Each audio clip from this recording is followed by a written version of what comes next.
companies that have strong insights and analytics functions, companies who understand how to leverage this humanity and to build from that humanity are more likely to exceed their business goals. And the research just keeps on piling in. But I think the thing that's intriguing, and this is what I hope to dispel today, is that it's not rocket science. It really isn't. Bringing people and research and insights into your innovation process shouldn't be that difficult, but there are a lot of things that get in the way. People come to conferences and have conversations with each other, and they're like, yeah, totally, like we definitely need to understand how people feel about this idea. But there are some traps that we fall into.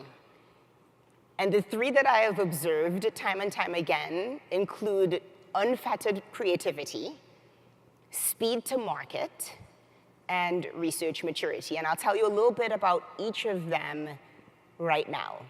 While you want to nurture the ideas that come from all parts of your organization, and even welcome ideas that might come from friends and family, the more time you could spend obsessing about problem and getting specific, not general, the better.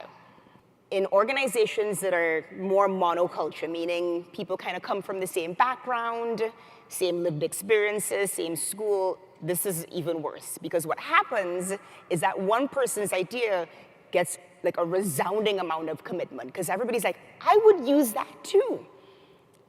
However, in that obsession with your own idea and that desire to sort of get it out there as fast as possible, you miss the opportunity to check yourself.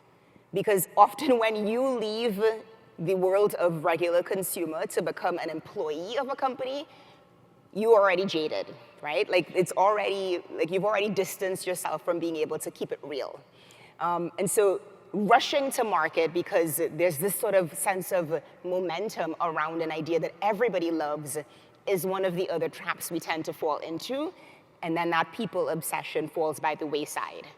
Or we misconstrue our own obsession for being representative of everybody else's. The function of insights needs to have both technical excellence, people who know how to do the work and are really skilled at going deep and know when to apply the right tool to the right problem, but also emotional intelligence and personal leadership.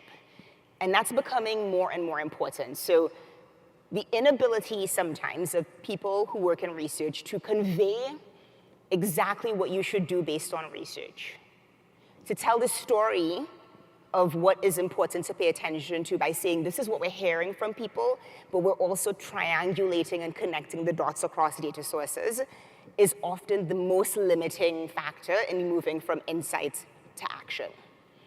And so some companies have very mature research functions where people are storytellers. They're able to distill things in a way that anybody could understand, from the finance professional to the HR professional to the engineer. And in other places, research is still a little bit at a nascent stage. There's still a little bit of a service-oriented organization where they're giving you the numbers, but they're not telling you what to do with it.